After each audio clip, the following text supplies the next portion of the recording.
Alors aujourd'hui, on va se pencher sur un des plus grands paradoxes économiques de notre temps, le Venezuela. On va essayer de comprendre comment un pays, littéralement assis sur un trésor d'or noir, a pu sombrer dans l'un des pires chaos économiques de l'histoire moderne. D'un côté, il y a cette richesse presque inimaginable, les plus grandes réserves de pétrole du monde, plus que l'Arabie Saoudite. Et de l'autre, une réalité brutale. Hyperinflation, pauvreté extrême, des millions de gens qui fuient le pays. C'est ce grand écart, ce mystère qu'on va décortiquer ensemble. La question est simple, mais elle est vertigineuse. Comment un pays si riche a-t-il pu devenir si pauvre ? La réponse, elle, est complexe, mais elle est pleine d'enseignements sur la gestion des richesses, sur l'économie et sur les dangers de tout miser sur une seule ressource. Bon, pour comprendre la chute, il faut d'abord comprendre l'ascension. Alors on va remonter un peu le temps, à l'époque où le pétrole vénézuélien semblait être une promesse de richesse éternelle. Et le décollage a été spectaculaire. Dans les années 20, on découvre des gisements énormes. 10 ans plus tard, à peine, le Venezuela est le premier exportateur de pétrole au monde. Et dans les années 50, c'est juste incroyable. Le pays a le 4e PIB par habitant le plus élevé de la planète. C'était une vraie superpuissance économique. Cet argent du pétrole a tout changé. Caracas est devenue une métropole ultramoderne, un symbole de réussite. Les Vénézuéliens de l'époque avaient un niveau de vie qui faisait rêver une bonne partie du monde. Pendant des décennies, vraiment tout semblait possible. Mais voilà, même au sommet de cette prospérité, des failles commençaient à apparaître. Le modèle économique du Venezuela avait en fait des défauts cachés et ils n'allaient pas tarder à se révéler au grand jour. Le premier problème, c'est ce qu'on appelle la maladie hollandaise. C'est un concept clé pour tout comprendre. L'idée, c'est que quand un pays trouve une ressource naturelle en abondance, ça ressemble à une bénédiction. Mais ça peut en fait empoisonner tout le reste de l'économie. Voilà comment ça marche, en gros. L'argent du pétrole arrive en masse. Du coup, la monnaie du pays devient très forte. Et le résultat, c'est que les autres produits vénézuéliens, comme le café ou les produits agricoles, deviennent beaucoup trop chers à l'exportation. Ils ne sont plus compétitifs. Alors à quoi bon s'épuiser à cultiver la terre quand l'argent du pétrole coule à flot ?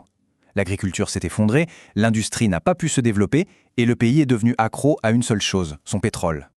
Et ça nous amène au deuxième gros problème. Le Venezuela est devenu ce qu'on appelle un État rentier. En temps normal, un gouvernement fonctionne grâce aux impôts de ses citoyens, ce qui crée une sorte de responsabilité mutuelle. Mais là, l'État vénézuélien vivait de la rente pétrolière.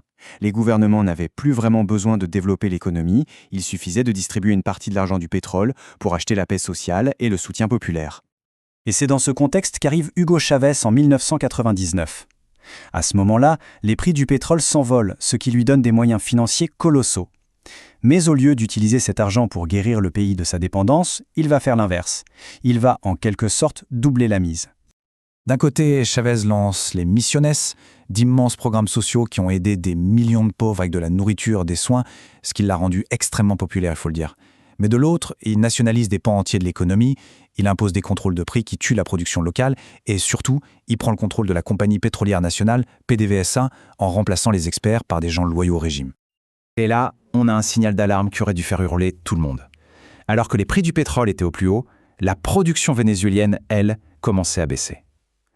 Le moteur de toute l'économie commençait à tousser, mais l'argent coulait encore tellement à flot que personne n'a vraiment voulu y prêter attention. Quand Nicolás Maduro succède à Chavez en 2013, la bombe à retardement est déjà en place. Il ne manquait plus qu'une étincelle pour que la tempête parfaite se déchaîne et que toutes les faiblesses accumulées depuis des décennies fassent tout exploser. Cette étincelle, ça a été la chute brutale des prix du pétrole en 2014. Pour une économie totalement dépendante, le choc a été terrible.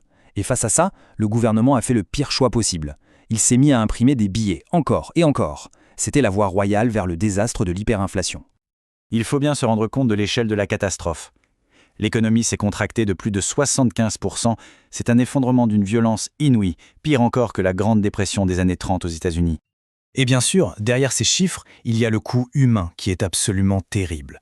Plus de 7 millions de personnes ont fui le pays. Ça représente plus d'1 Vénézuélien sur 5. C'est l'une des plus grandes crises de réfugiés de l'histoire récente et elle n'a pas été causée par une guerre, mais par un effondrement économique. Au quotidien, l'hyperinflation a été un cauchemar. Les économies de toute une vie se sont évaporées en quelques semaines. Les prix pouvaient doubler tous les quelques jours. À un moment, un mois de salaire ne suffisait même plus à acheter une miche de pain. La classe moyenne a été complètement anéantie. L'histoire du Venezuela, aussi terrible soit-elle, est en fait l'exemple parfait d'un phénomène que les économistes connaissent bien, la malédiction des ressources. C'est un paradoxe, mais c'est comme ça. Avoir trop de richesses naturelles peut en fait nuire au développement d'un pays.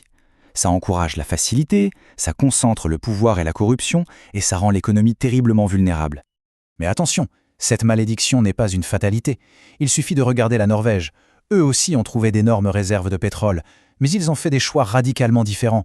Au lieu de tout dépenser, ils ont créé un fonds souverain gigantesque pour l'avenir, ils ont protégé le reste de leur économie et ils ont bâti des institutions transparentes et solides. Le Venezuela, lui, a fait tout l'inverse. Au final, l'histoire du Venezuela nous laisse avec cette question fondamentale. Une ressource naturelle, ce n'est ni bon ni mauvais en soi. En fait, c'est une épreuve. C'est un test pour la gouvernance d'un pays, pour sa vision à long terme, pour la force de ses institutions. Pour le Venezuela, le pétrole devait être la clé du paradis. Il est devenu l'instrument de sa propre destruction. C'est une leçon vraiment amère et qui nous concerne tous.